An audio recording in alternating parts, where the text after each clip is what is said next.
Hello, I'm Ron Wilson and welcome back to PD Sessions. The Australian dollar continues its downward trend against the US dollar, with Australian manufacturing also recording lower activity, signifying a move from expansion to contractionary economic forces.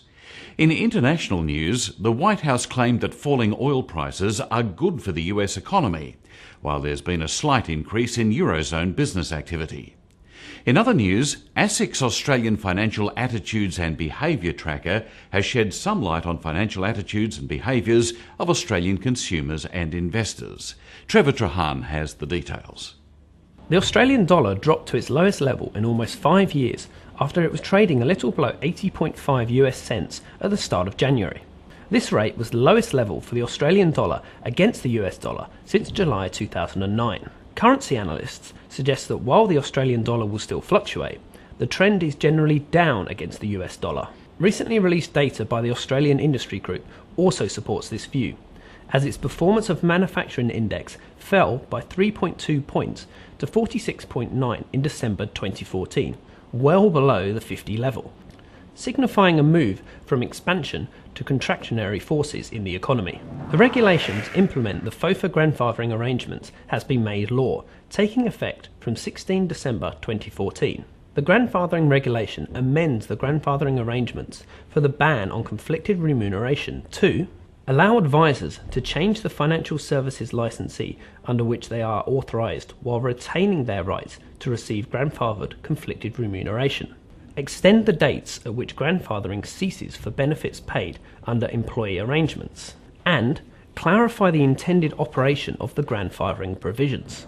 The Parliamentary Joint Committee, or PJC, on Corporations and Financial Services has released proposals to lift the professional, ethical and education standards in the financial services industry. The PJC inquiry report recommendations include a minimum degree qualification for all new financial advisors, the Financial Professionals Education Council, or FPEC, to become an independent body and gatekeeper of minimum education standards and requirements, mandatory ongoing professional development for financial advisors, completion of a structured professional year as a prerequisite to being registered as a financial advisor, mandatory membership of an approved professional body, and a national competency exam for financial advisors as a prerequisite to being registered as a financial advisor. Shinzo Abe has been re-elected to serve another term as Japan's Prime Minister after his party's landslide victory in a December 14 snap election. Abe won 328 votes against 73 in the lower house of Parliament. The election was seen as a referendum on Abe's far-reaching economic policies, known as Abenomics, aimed at ending deflation in the country. Japan saw an initial burst of growth shortly after Abe was elected in 2012, but the imposition of a sales tax hike in April 2014 saw growth slump.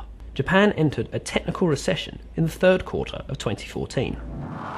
Despite a major drop in oil prices leading to the Dow Jones Industrial Average plunging more than 300 points in a single morning's trading in January, the White House said that plummeting oil prices are good for the US economy. White House Press Secretary Josh Earnest has argued that the falling cost of gas outweighed the toll the development took on the stock market and will have a positive effect on US middle-class families. Eurozone business activity grew at a slightly faster rate in December, according to Market Economics. The market Eurozone PMI rose from November's 16-month low of 51.1 to 51.7 in December, signalling a modest upturn in the rate of growth.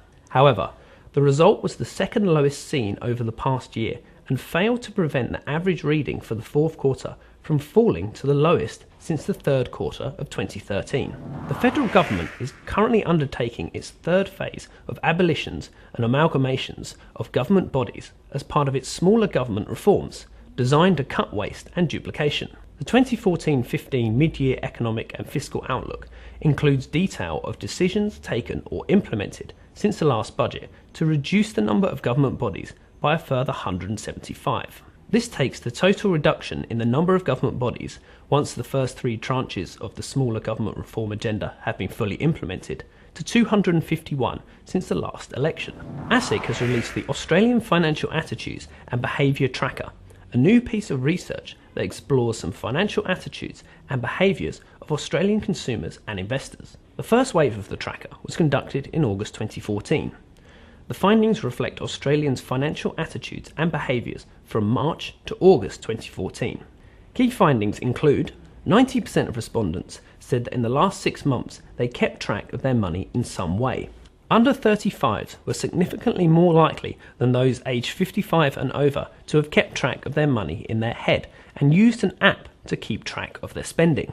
Only 38% of respondents said that they had a short-term plan of 3 to 5 years in place. Of these, 36% had not monitored their progress over the past 6 months.